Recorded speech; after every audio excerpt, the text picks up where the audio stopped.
বাংলাদেশে গত 5ই অগাস্টের গণ অভ্যুত্থানে আওয়ামী লীগ সরকারের পতনের পর দলটির বড় এবং মধ্যম সারির অনেক নেতা পালিয়ে ভারত যান।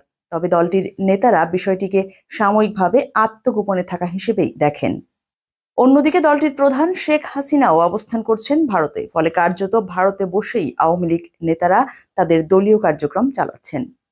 আওয়ামী লীগের যেসব নেতারা ভারতে অবস্থান করছেন তাদের একটা বড় অংশ পশ্চিমবঙ্গে আছেন। কলকাতা এবং তার পার্শ্ববর্তী এলাকা ছাড়াও উত্তরবঙ্গের বিভিন্ন জায়গায়, কেউ দিল্লিতে, কেউ আবার ত্রিপুরায় বাসা নিয়ে থাকছেন। তবে ইউরোপ সহ অন্যান্য দেশেও আওয়ামী লীগ নেতাদের কেউ কেউ অবস্থান করছেন। এদের কেউ 5ই আগস্ট শেখ হাসিনা দেশ ছাড়ার পরেই চলে গেছেন ভারতে, কেউ আবার কয়েক মাস পরে গেছেন। প্রথম সারির বা ক্যাটাগরি 1-এর নেতাদের মধ্যে অন্তত 200 জন পশ্চিমবঙ্গে বাস করছেন।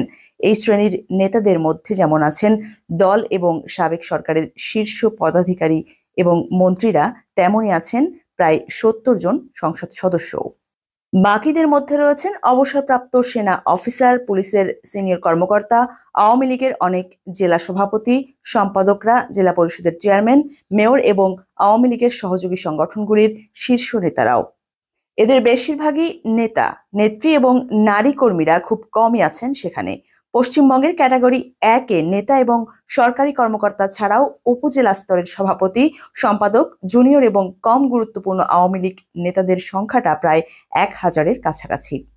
ভারতীয় নিরাপত্তা এজেন্সি ও গোয়েন্দা সূত্রগুলো বলছে, মেঘালয়, ত্রিপুরা এবং পশ্চিমবঙ্গের উত্তরাঞ্চলীয় সীমান্ত দিয়েই 5ই অগাস্টের পরের কয়েকদিন অনেক আওয়ামী লীগ নেতা ভারতে প্রবেশ করেন। এক্ষেত্রে পেট্রোপল, বেনাপোলের মতো দক্ষিণবঙ্গের সীমান্ত চেকপোস্টগুলি কিছুটা এড়িয়ে চলা হয়েছে, কারণ ওই সীমান্তগুলি খুবই জনপ্রিয় এবং বহু মানুষের যাতায়াত থাকে সেগুলিতে।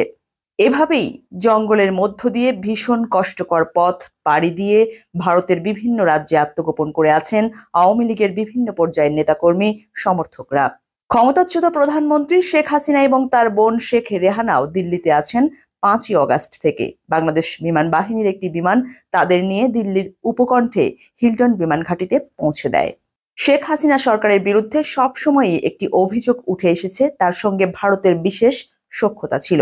তাই তিনি দেশ ত্যাগের পরে যে প্রথমে ভারতেই উঠবেন, এটা কিছুটা স্বাভাবিক। তবে অন্য কোনো দেশে যে তিনি যাবেন না, দিল্লিতেই থেকে যাবেন আপাতত, এটা অনেকেই আন্দাজ করেনি হয়তো। শেখ হাসিনা নিরুপায় হয়ে ভারতে যেতে বাধ্য হয়েছেন। একটা চক্রান্তকারী অশুভ শক্তি তাকে ভারতে যেতে বাধ্য করে। আবার ভারতই আমাদের নিকটতম প্রতিবেশী এবং বন্ধু রাষ্ট্র, ফলে খুব কম সময়ে আমাদের দেশ থেকে সেখানে গিয়ে বসবাস করা যায়। কথাগুলি বলছিলেন আওয়ামী লীগের একজন উচ্চ পর্যায়ের নেতা। এই প্রথমবার নয়, সেই মুক্তিযুদ্ধের সময়েও লাখ লাখ মানুষ আমাদের দেশ থেকে ভারত চলে গিয়েছিলেন উদ্বাস্তু হয়ে। দীর্ঘদিন তাদের খাদ্য, বাসস্থান, চিকিৎসা সবকিছুই ব্যবস্থা করেছিল ভারত। তাই রাজনৈতিক কারণে দেশ ছাড়তে হলে ভারত স্বাভাবিকভাবেই প্রথম পছন্দ, সেটা যে কোনো দলের জন্য প্রযোজ্য। কথাগুলো বলছিলেন আওয়ামী লীগের যুগ্ম সম্পাদক বাহাউদ্দিন নাসিম। ভারত এবং অন্যান্য দেশে যেসব আওয়ামী লীগ নেতারা আত্মগোপন করে আছেন, তাদের মূল যোগাযোগের মাধ্যম এখন হোয়াটসঅ্যাপ, টেলিগ্রামের মতো নানা ডিজিটাল মাধ্যম। তবে যারা কলকাতার পার্শ্ববর্তী এলাকায় আছেন, নিয়মিতই তাদের দেখা সাক্ষাৎ হয়, একে অন্যের বাসায় যান। আর সারা বিশ্বে এবং বাংলাদেশে কর্মীদের মধ্যে যোগাযোগ হয় মূলত ডিজিটাল মাধ্যমে। ডিজিটাল যুগে কে কোথায় থাকলো সেটা খুব একটা গুরুত্বপূর্ণ বিষয় নয়। ডিজিটাল যোগাযোগ মাধ্যম এতটা উন্নত হয়ে গেছে যে একই সঙ্গে সারা বিশ্বে ছড়িয়ে থাকা মানুষের সঙ্গে কথা বলা সম্ভব। আর এই সুবিধাকে কাজে লাগিয়েই 5 অগাস্টের পর বাংলাদেশের অভ্যন্তরে আওয়ামী লীগের যেসব কর্মীরা এখনো রয়ে গেছেন, তাদের মনোবল চাঙ্গা করার চেষ্টা করে যাচ্ছেন দলের নেতৃত্বস্থানীয় নেতারা। আত্মগোপনে থাকা আওয়ামী লীগের উচ্চ পর্যায়ের নেতারা বলছেন, শুধু তাদের দলীয় নেতাকর্মী নন, বহু মানুষ যারা মুক্ত চিন্তায় বিশ্বাস করে, প্রগতিশীল ভাবনায় বিশ্বাসী, তাদেরকেও মিথ্যা মামলা দিয়ে ফাঁসানো হচ্ছে। এমনকি দলের কর্মীরা যারা দেশে আছেন, তাদেরকে আওয়ামী লীগ পরিচয় দেওয়ারও অধিকার কেড়ে নিয়েছে অবৈধ, অসাংবিধানিক ডক্টর ইউনূস সরকার।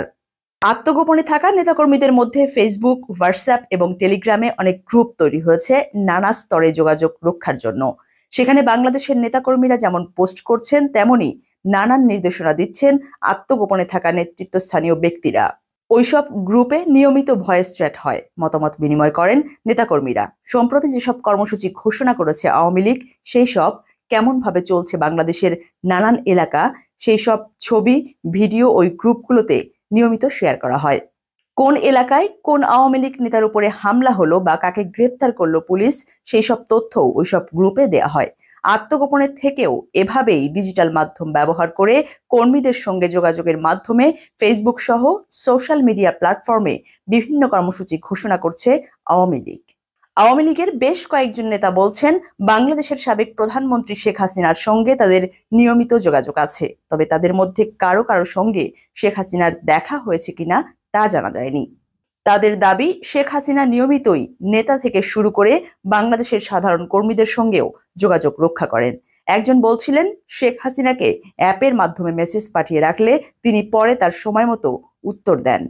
আবার নানা সময়ে তাকে ফেসবুক লাইভে আসতেও দেখা গেছে। বিভিন্ন হোয়াটসঅ্যাপ গ্রুপেও তিনি যোগ দিয়ে নানান নির্দেশনা দেন, বক্তব্য তুলে ধরেন।